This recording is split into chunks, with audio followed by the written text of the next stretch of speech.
तो दोस्तों, इस वक्त की सबसे बड़ी खुशखबरी हमारे मित्र इजराइल को लेकर, और हमारे मित्र इजराइल को आधी रात को मदद पहुंच चुकी है। दरअसल आप सभी को पता है कि हमास के जो आतंकवादी हैं उन्होंने बर्बरता की सारी हदें पार कर दी हैं। बच्चे हो, बूढ़े हो या फिर औरतें हो, उन्होंने किसी को भी नहीं छोड़ा। दिन हो या रात या फिर आधी रात ही क्यों ना हो, ये इजराइल के ऊपर घातक हमला कर रहे हैं। और अभी कल ही इजराइल की तरफ से अमेरिका से गुहार लगाई गई थी कि हमें हथियारों की तत्काल आवश्यकता है, क्योंकि यदि यह लड़ाई लंबी खिंच गई तो फिर हमें हमास के आतंकियों का मुकाबला करने के लिए ताकतवर और घातक हथियारों की तत्काल आवश्यकता पड़ेगी। और इजराइल की डिमांड के बाद अब से लगभग 15 घंटे पहले ही, यानी लगभग आधी रात्रि के समय में इजराइल के अंदर अमेरिका का B-52 nuclear strategic bomber land कर चुका है, जो कि ऑफिशियली तौर पर अमेरिका की तरफ से इजराइल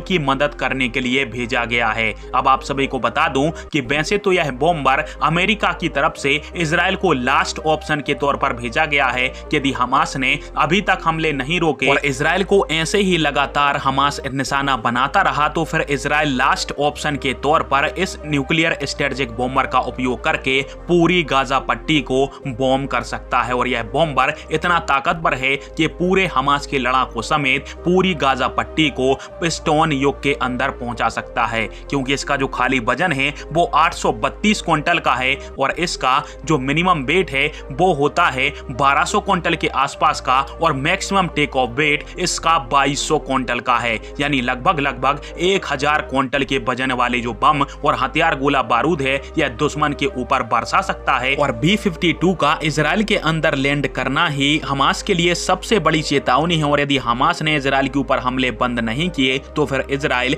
लास्ट ऑप्शन के तौर पर इस बॉम्बर का उपयोग करेगा और गाजा पट्टी को मिट्टी में मिलाकर रख देगा। नमस्कार, धन्यवाद, जय हिंद, वंदे मातरम।